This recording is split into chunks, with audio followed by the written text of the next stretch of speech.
2 classeurs entiers d'ordonnances, de bilans sanguins, d'examens médicaux.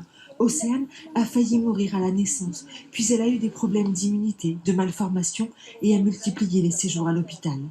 Un jour, elle a entendu parler du scandale de la dépakine, des enfants malades à cause d'un traitement pris pendant la grossesse de leur mère. En regardant les ordonnances, elle a découvert que la dépamide de sa maman contenait la même molécule, le valproate.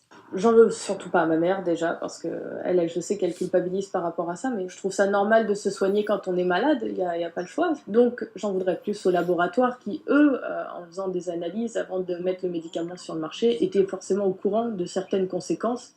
Au moment de sa grossesse, Solange a fait une dépression. Elle a pris de la dépamide et de la dépacote sans imaginer qu'elle faisait courir un risque à son bébé. Je me sens responsable quand même d'avoir pris ces choses-là, mais je pense qu'ils sont d'autant plus responsables, eux, de nous avoir donné ça sans nous dire ce que c'était.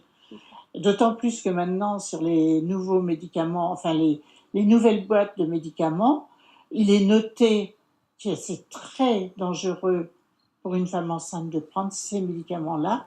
L'Agence française du médicament vient même d'interdire la prescription de ces traitements aux femmes enceintes. C'est important de connaître les risques qu'on encourt quand on veut avoir un enfant. Si on prend un médicament, n'importe lequel, c'est important de connaître les risques que ça peut engendrer. Et donc, effectivement, dépakine, dépacote, dépamide, même combat. Depuis qu'elle sait, Océane est à la fois rassurée et inquiète. Rassurée parce qu'elle met un nom sur ses mots. Inquiète pour la suite et pour son fils sur l'effet du valproate à long terme.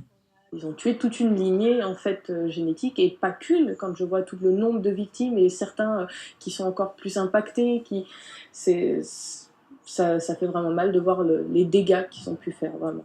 Sur la notice du médicament, on lit aujourd'hui que 10% des enfants nés de mères sous valproate présentent des malformations, que 30% souffrent de problèmes de développement dans leur enfance.